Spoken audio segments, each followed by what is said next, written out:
Koko Beats-nya cuy-cuy. Dapat segernya, dapat pannya. Floridina, nomor 1 fun, asli jeruknya, asli gulirnya.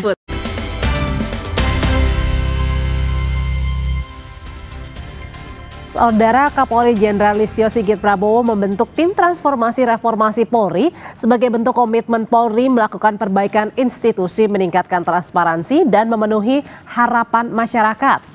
Tim transformasi dan reformasi Polri diketuai Kalem Diklat Polri Komjen Krisnanda Dwi Laksana dan beranggotakan 52 perwira tinggi Polri. Tim ini akan mengevaluasi semua program yang telah dilaksanakan kepolisian. Kapolri menyatakan tim akan menyerap aspirasi masyarakat terkait hal-hal yang perlu diperbaiki dari Polri, baik dari sisi operasional, instrumental, serta pengawasan maupun juga dari sisi lain yang saat ini menjadi perhatian publik. Upaya reform terhadap hal-hal yang harus kita perbaiki, baik dari sisi operasional, instrumental, kemudian dari sisi pengawasan, dari sisi-sisi yang memang selalu menjadi perhatian publik. Kita selalu membuka ruang untuk melakukan perbaikan. Oleh karena itu, dengan adanya harapan dibentuknya Komisi Reformasi Kepolisian, tentunya Polri juga mempersiapkan tim internal di dalam untuk kemudian melakukan evaluasi terhadap seluruh program yang sudah kita laksanakan, sehingga kemudian pada saatnya nanti masukan-masukan perbaikan yang diberikan pada kita segera bisa kita tindak. Komisi 3 DPR mengapresiasi pembentukan tim reformasi Polri oleh Kapolri. Anggota Komisi 3 DPR, Sudeson Tandra, tidak mempermasalahkan anggota tim yang diisi personil Polri asal transparan. Artinya kita berbaik sangka bahwa institusi Polri mau berbenah, ya kan? Nah, itu.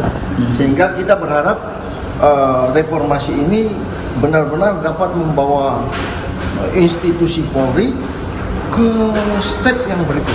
Penting adalah transparansi tadi. Ya, apakah internal atau eksternal bagi saya nggak penting.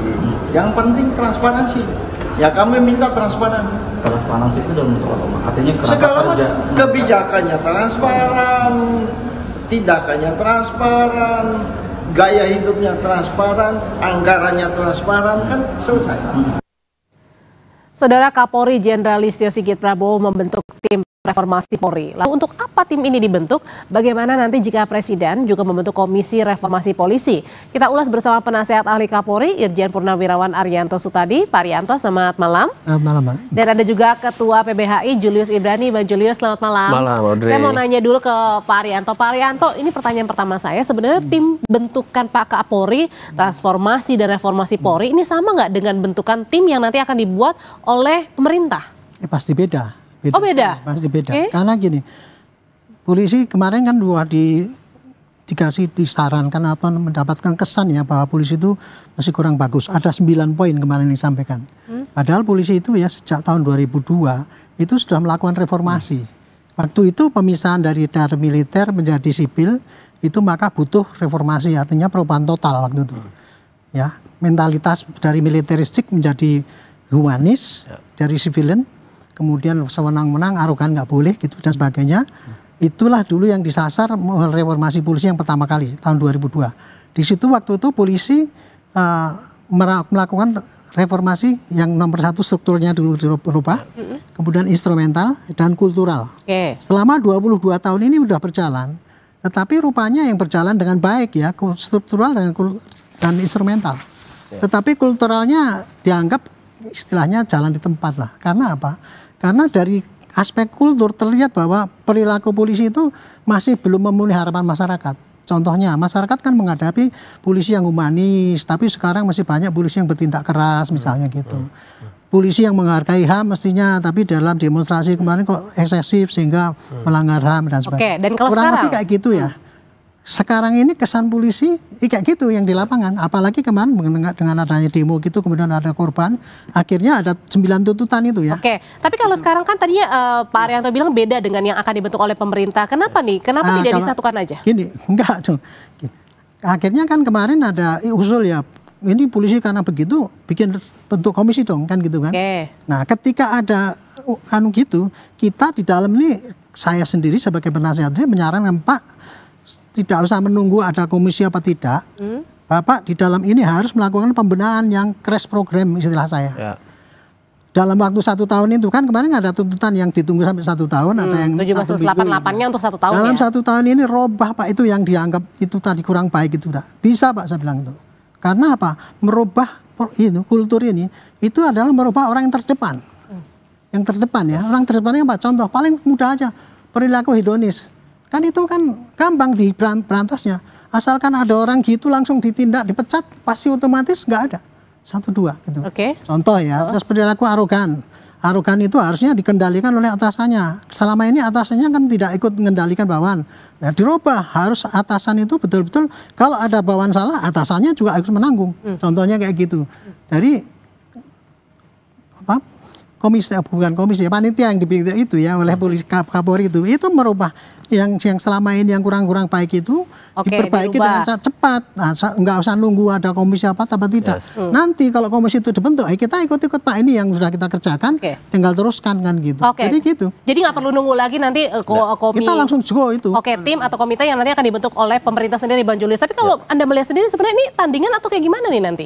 Ini kita harus bedakan dengan jelas. Kadang-kadang kalau udah judulnya reformasi semua heboh, tapi kita lupa identifikasi masalahnya apa, kebutuhannya apa. Nah, saya mau menegaskan ini bahwa yang dijelaskan oleh Jenderal Arianto barusan, yang jadi perspektif point of view-nya itu adalah apa yang dirasakan masyarakat, apa yang dibutuhkan masyarakat. Itu levelnya evaluasi.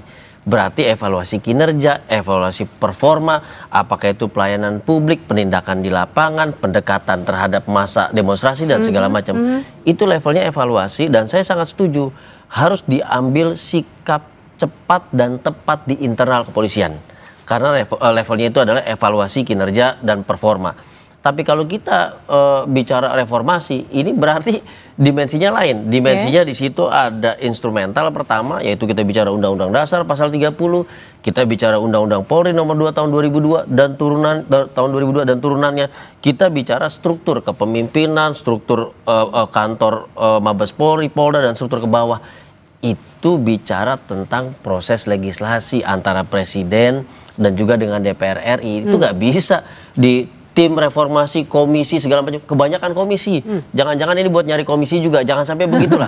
Kita benahi secara fundamental. Kalau kita mau pakai jargon reformasi, jargon yang menarik. Nah, tapi bagi kami, PBHI, kami sampaikan juga pendapat kami tentang PowerPoint yang dipresentasikan oleh Komjen Krisnanda tadi. Bahwa itu struktur yang sangat besar, itu gagasan yang luar biasa. Tapi bagi kami masyarakat sipil, bagi para pencari keadilan, maka gerbang depan, pintu paling depan dulu yang dibenerin. Bagaimana pelayanannya, apakah ada undue delay, pelambatan proses laporan, muncul no viral no justice. Apakah ada pungli dalam setiap laporan segala macam, muncul lagi no payment no justice. Apakah ada tadi kesalahan administrasi dan segala macam. Itu yang paling mudah dan yang paling terlihat di depan masyarakat dengan situasi ekonomi, situasi sosial. Jadi artinya kalau dari Bang Julius lihat untuk sementara draft-draftnya ini nampaknya tidak langsung disasar untuk kepentingan publik juga gitu. Nah, itu yang belum masuk. Perspektifnya harus kepentingan publik, bahwa tadi dijelaskan bahwa akan menggunakan metode partisipasi publik. Ya emang itu yang seharusnya. Karena kebutuhan masyarakat yang harusnya diakomodasi. Masalah nanti regulasi besar, undang-undang, konstitusi, itu ada di DPR dengan di Polri. Itu harus kita bedakan. Supaya tidak tumpang tindih. Dan jangan juga cuman karena jargon-jargon reformasi, substansinya nggak ada dan nggak ada yang berubah. Nah, saya setuju kalau memang pendekatan cepat dan tepat dulu yang diambil.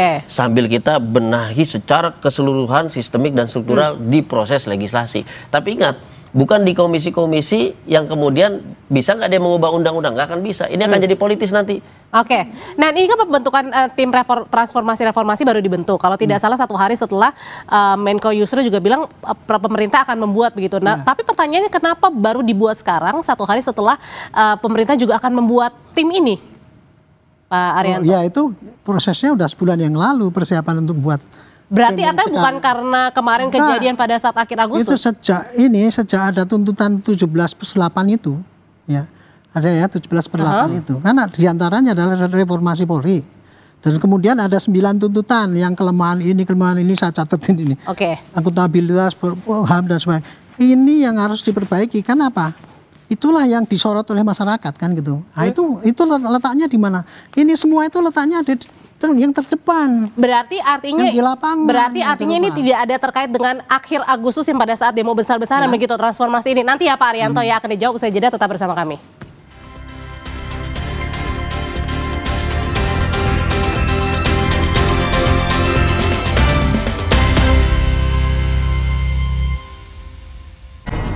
Saudara, ini adalah kamar dari diplomat muda Arya Daru yang pada saat itu ditemukan tewas meninggal dunia, persis di kasur yang berada di depan saya.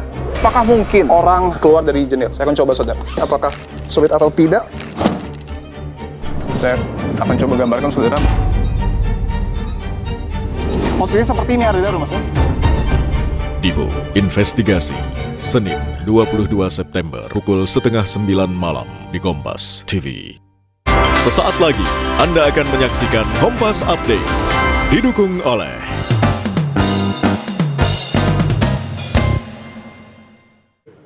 Saudara, saatnya Anda menyaksikan Kompas Update. Israel terus melanjutkan operasi militernya di Gaza, Palestina. Sejumlah ledakan terlihat di langit Gaza pada Minggu malam hingga Senin.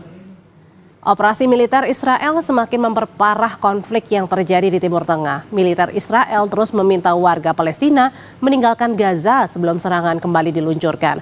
Serangan terus terjadi setelah Inggris, Australia, dan Kanada resmi mengakui negara Palestina pada hari Minggu yang memicu kemarahan Israel. Negara-negara barat lainnya sedang pada pertemuan para pemimpin dunia di Majelis Umum PBB hari Senin, termasuk Prancis.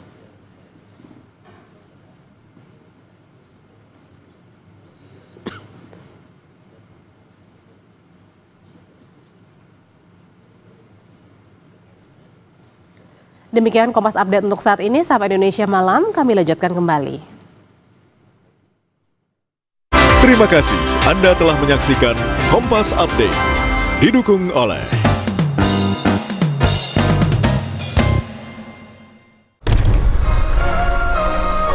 pilihan ibu selalu sama, yang terbaik untukku selamanya. Morinaga, nutrisi pilihan tepat untuk bangun potensi anak.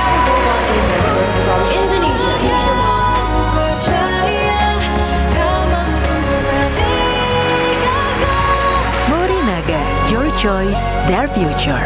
Masa depan bukan kebetulan, pilih yang terbaik sekarang. Lidah orang Indonesia itu sukanya yang gurih. Makanan sih banyak. Emang ada ya kopi gurih? Ada, Creamy Latte. Dibuat dari kopi grade Brazil, gurih susu New Zealand. Benar, gurih. Iya, gurih. Creamy Latte, kopi latte, gurih. Yuk bikin masakan yang pasti diserbu. Pakai kecap sedap kedelai hitam spesial. Bikin lidah auto pati. Cumi kecap nih. Will Goes Approved Specialisius. Looks good kan? Taste good. Kecap sedap kedelai hitam spesial. Looks and taste beyond good. Dari Wings Food. Floridina, nomor 1 freshnya, nomor 1 funnya. Bulir jeruknya asli, lebih banyak. Coco Beats-nya cuy-cuy, dapat segernya, dapat funnya. Floridina, nomor 1 fun, asli jeruknya, asli bulirnya. Lawan ketombe dengan Zinc Booster baru. Deo Active Scalp Technology lawan 3 jenis ketombe. Boost sensasi dingin with glacier water and mint. Zinc Booster, ketombe no worries. Lion. Lidah orang Indonesia itu sukanya yang gurih. Makanan sih banyak. Emang ada ya kopi gurih? Ada, Creamy Latte. Dibuat dari kopi grade Brazil, gurih susu New Zealand. Benar, gurih. Iya, gurih. Creamy Latte, kopi latte, gurih. Maxim tapi nggak maksimum. Bantu recharge dengan Maison Coco Boost. dari kelapa hijau asli dan 808 mg elektrolit. Tyson Coco Boost bikin lo on terus. Floridina, nomor 1 freshnya, nomor 1 funnya. Bulir jeruknya asli, lebih banyak. Coco Beats-nya cuy-cuy, dapat segernya, dapat funnya. Floridina, nomor 1 fun, asli jeruknya, asli bulirnya. Lawan ketombe dengan Zinc Cool Booster baru. Deo Active Scalp Technology lawan 3 jenis ketombe. Boost sensasi dingin with glacier water and mint. Zinc Cool Booster, ketombe, no worries. Lengkapi referensi Anda dengan update berita terpilih Halo selamat malam saudara, Anda menyaksikan Kompas Malam. serta perkembangan peristiwa penting di tanah air dan mancanegara. Tenda penjual makanan dan panggung porak-poranda diterjang angin kencang. Ikuti Kompas Malam setiap hari pada jam-jam berikut live di Kompas TV. Didukung oleh upaya pemerintah melalui inisiatif lokal untuk meningkatkan kemandirian desa, membuat Desa Ponggok kini berkembang dengan memanfaatkan sumber daya air yang tak hanya untuk irigasi sawah, melainkan juga atraksi wisata berupa latihan menyelam, swafoto dalam air, hingga snorkeling. Selengkapnya dalam Mata Indonesia, Mandiri Desa Wisata Berkelanjutan Ponggok, Selasa 23 September pukul 9:30 pagi di Kompas TV. Dipersembahkan oleh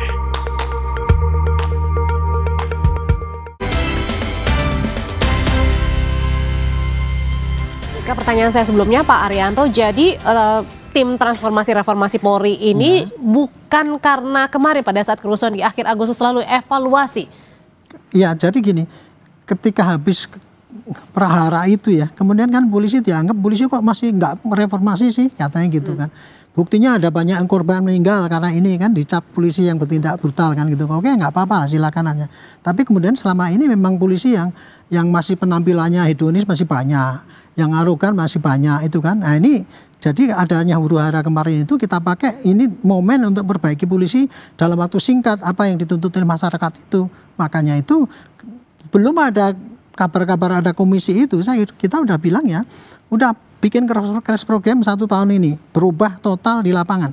Gitu, jadi dibikinlah itu, tapi baru kemarin diumumkan SK-nya itu setelah itu. Jadi kalau komisi yang oleh Presiden dibikin itu adalah komisi untuk membuat mungkin reformasi yang gede gitu ya. Kalau polisi ini hanya memperbaiki kekurangan-kekurangan yang ada ini, supaya nanti ini loh, polisi sudah berubah, berusaha berubah ya. Berusaha berubah. Ya, Targetnya berapa lama itu? 1 tahun. 1 tahun. Iya, untuk perubahan yang ini, perubahan cepat ini 1 tahun harus berubah total. Oke. Tapi untuk merubah itu sebenarnya kalau saya pikir ya pakai konsep yang saya pakai ini, sebulan aja bisa kelihatan kalau kita serius. Kalau serius. Nah, tapi pertanyaan berikutnya adalah gimana caranya tim ini dibentuk oleh orang-orang di dalamnya ini polisi aktif juga. Berarti artinya akan mengevaluasi diri sendiri, emang bisa Bang Julius? Nah, makanya saya katakan tadi, kalau kita pakai metodenya metode gimmick segala macam, ya susah.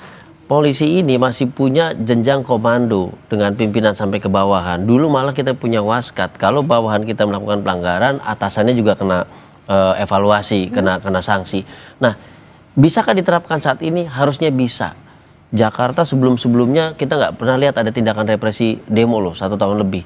Sekarang situasinya berbeda. Artinya bisa melakukan itu. 2 kata kunci, cepat dan tepat, maka harus ke hal-hal yang tadi yang paling sederhana dulu. Tidak boleh ada represi terhadap demonstrasi, tidak boleh pakai pakaian mewah segala macam, tidak boleh bertindak arogan, tetot-tetot di jalan dan segala macam. Dan hari ini, hari lantas ya, Jenderal ya, itu sudah ditetapkan tidak boleh arogan dengan tetot-tetot di jalan segala macam, memecah kemacetan. Artinya kan bisa untuk hal-hal teknis seperti ini yang sehari-hari berhadapan dengan masyarakat, dilihat dan dinilai masyarakat, itu bisa. Secara internal itu bisa. Tapi tadi kalau kita mau bicara tanda kutip reformasi, saya harus bilang juga momen itu ya betul ada momen. Tapi tidak boleh menghilangkan masukan masyarakat yang setiap harinya menyampaikan kebutuhan untuk perbaikan termasuk kinerja juga Polri. dengan anggota Polri atau oknum-oknum yang nakal begitu. Seluruhnya se-Indonesia itu setiap hari bahwa ada momentum kemudian disambut bagus, tapi jangan sampai kemudian yang datang ke Pak Presiden dia jadi tim gimmick, komisi gimmick, tidak mengubah struktur yang lebih besar. undang-undangnya sudah lama, dari tahun 2002. Perlu perbaikan, cyber belum masuk di situ dan segala macamnya. Ini kebutuhan yang lebih fundamental dibahaslah secara konstitusional antara DPR dan Presiden. Tetapi tadi ada tim internal untuk hal-hal yang cukup butuh komando atasan, satu tingkat di atas, ketika jangan pakai ini, jangan pakai, bisa, dan itu pernah dilakukan. Artinya visible. Tapi nanti tampuk pertanggungjawaban tertinggi ada di Pak Kapolri. Jangan sampai yang sini jalan, yang sini nggak jalan. Harus cepat ditindak. Jangan sampai standarnya berbeda-beda, sama-sama jalan tapi berbeda. Nah, ini harus ditindak tegas. Kalau gitu pertanyaan selanjutnya adalah, ini sebenarnya bertanggung jawabnya kepada siapa kalau gitu? Kepada Kapolri sendiri. Tim ini nantinya mengevaluasinya. Kalau tim itu kan kemarin yang tim itu kan menyusun rencananya, kemudian mengontrol pelaksananya. Itu tim ya gitu ya. Tapi pertanggungjawabannya itu kalau saya polisi yang bertanggung jawab pada masyarakat. Ya. Makanya jadi masyarakat yang menilai. Iya. Tadi makanya ukurannya itu saya bilang ya, ukuran keberhasilan kita itu merubah ini masyarakat. Saya bilang jangan kita yang menilai, masyarakat yang menilai. Bikin survei, mereka mengatakan polisi sudah berubah belum. Itu yang dipakai. Kalau gitu kenapa tidak memasukkan saja misalnya tadi ada kata kunci bahwa ada partisipasi publik di situ, perwakilan publik yang selama ini concern terhadap perbaikan kinerja Polri diundang di situ.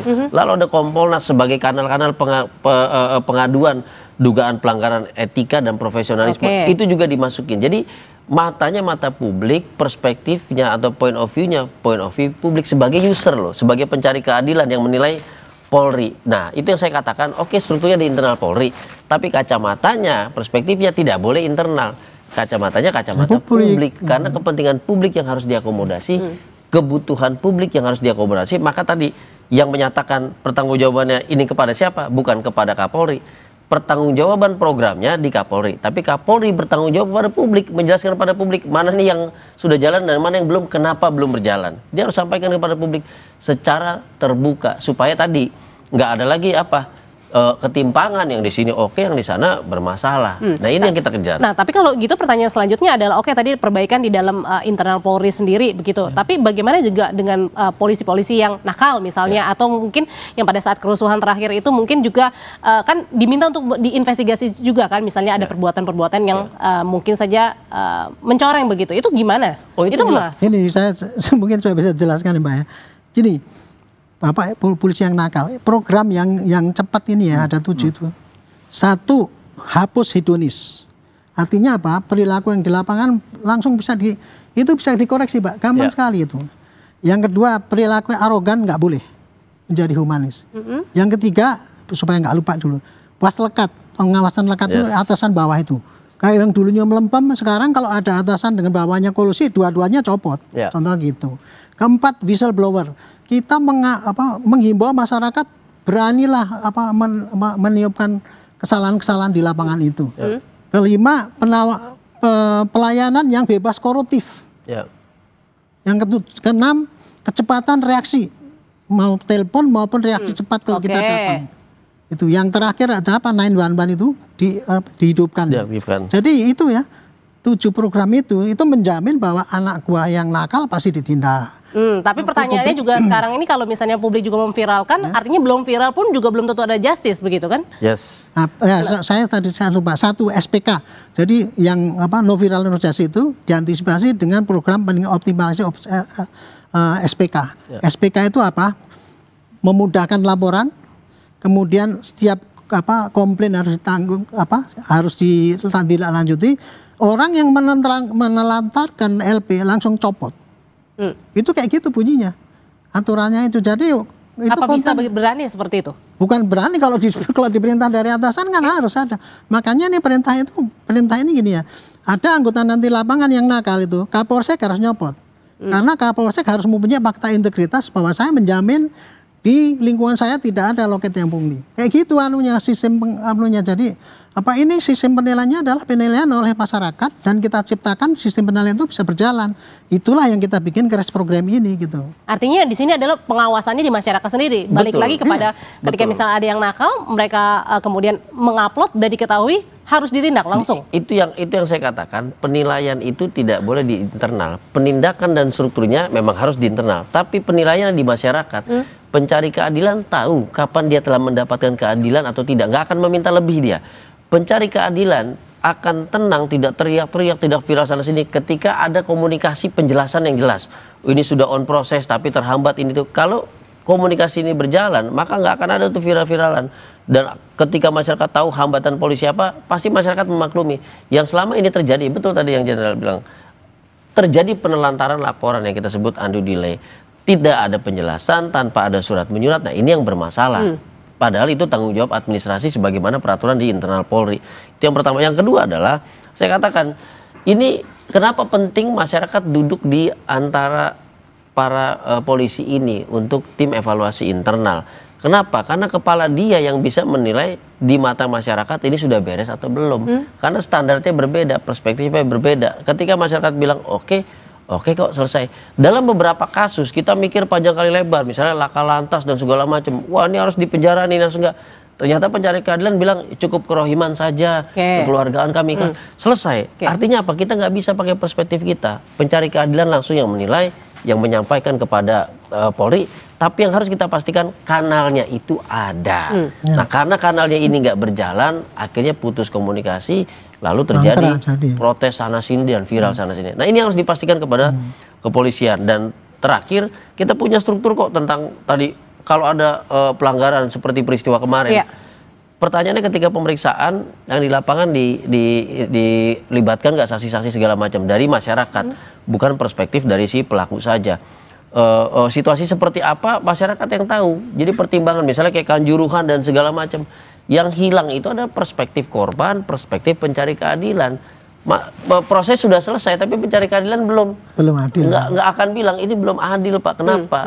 Kami melihat, kami mendengar, tapi kami nggak punya kanal untuk menyampaikan itu. Artinya nggak akan selesai masalah. Jadi kata kuncinya Audrey ada di situ, transparansi dan pelibatan publik itu yang harus diutamakan. Sesibuk apapun Polri dengan pembenahan internalnya. Tanpa ada komunikasi publik, tanpa ada kanal transparansi dan pelibatan publik nggak akan lihat, oh ini udah kerja atau belum, nggak tahu. Kan gitu. Itu yang harus dibangun di dalam tim yang sekarang dibentuk oleh Pak Polri dan bersama. Timnya ini 1 tahun ya Pak ya tadi ya targetnya ya. Jadi artinya adalah 1 tahun. Gimana caranya kita menakar juga yang misalnya apa yang sudah dikerjakan dan yang belum dikerjakan itu gimana cara takarannya itu? Itu kan ini ada perintah ya. Perintahnya itu tadi whistleblower harus difasilitasi, pelayanan harus bebas pungli. Setiap bulan itu dianalisis berapa ada pungli, berapa yang tindak apa. Itu dilaporkan terus. Nah, kemudian nanti di akhir tahun kan kelihatan. Tetapi yang menilai ini berhasil apa tidak adalah publik. Karena publik yang akan menilai pada kita. Kita mengharapkan setiap pimpinan daerah itu harus berani tanya pada publik, anggota saya udah baik belum itu. Makanya itulah Jadi program ini bukan program untuk internal polisi supaya orang lain nggak tahu. Ini justru ini loh yang akan kita perbaiki ya, akan kita rubah. Kita ngomong sama rakyat, kita mau rubah. Caranya begini, tolong Bapak, bahkan nih Pak ya, cara-cara ini mau tak kasihkan pada masyarakat. Kalau perlu taruh di pasar ini loh, polisi itu mau berubah kayak gini. Biar masyarakatnya tahu. Biar bisa langsung gampang ditagih ya. Betul sekali. Iya, jadi biar tahu masyarakat polisi kamu harus begini gitu. Nggak diumpetin ini. Kalau gitu pertanyaan selanjutnya dengan tim reformasi yang dibentuk sekarang oleh Kapolri sendiri, perlu nggak kalau gitu pemerintah juga membentuk komite juga, tim juga? Kalau pendapat saya levelnya kalau sudah eksekutif, pemerintah sudah presiden, ini levelnya level konstitusional, bukan level teknis evaluasi kinerja performa harian seperti ini. Ini sangat teknis, kerjasama cukup dengan Propam, cukup dengan Kompolnas, panggil masyarakat sipil kalau kaitannya dengan HAM, panggil Komnas HAM, cukup di situ. Berarti ada sebenarnya nggak perlu juga? Nggak perlu juga, dan nggak perlu tim-tim khusus segala macam. Tiap hari harus dikerjakan, karena kalau kita bicara Polri, ini instansi yang diatur oleh konstitusi, yang artinya sama seperti kebutuhan sehari-hari. Jadi evaluasinya itu harus sehari-hari. Cuman tinggal menambah pengawasan mata masyarakat di situ. Dan kalau kita bicara tanda kutip bombastis sekali reformasi, berarti dia menyentuh instrumen dan struktur para pemimpin. Standarnya seperti apa sih? Kapolri nanti standarnya seperti apa sih? Berarti dia ada di level konstitusi, DPR dan presiden. Rujukannya apa nanti? Apakah undang-undang Polri sudah membenahi itu semua? Apakah excessive use of power ini berakar dari undang-undang atau hanya perintah lapangan saja yang menerjemahkannya berbeda? Apakah fungsi intelijen ini dari segi regulasi berjalan beriringan dengan fungsi Kamtipmas dan segala macam?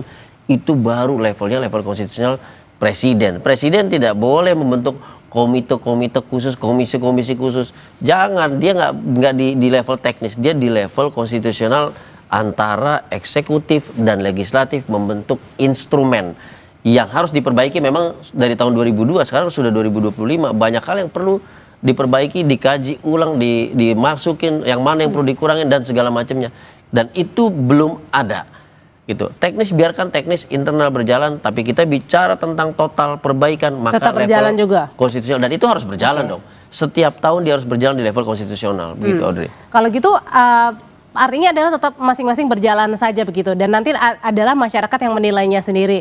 Nah, tapi kemudian apakah juga ini masyarakat juga menantikan kan sebenarnya gebrakan-gebrakan yang dilakukan. Nah, kalau begitu cara mengukurnya juga masyarakat adalah tadi dengan balik lagi ketika misalnya tadi tidak difasilitasi, kemudian bisa diviralkan dan ditanyakan langsung. Nah, pertanyaannya apakah cepat itu kemudian akan ditindak?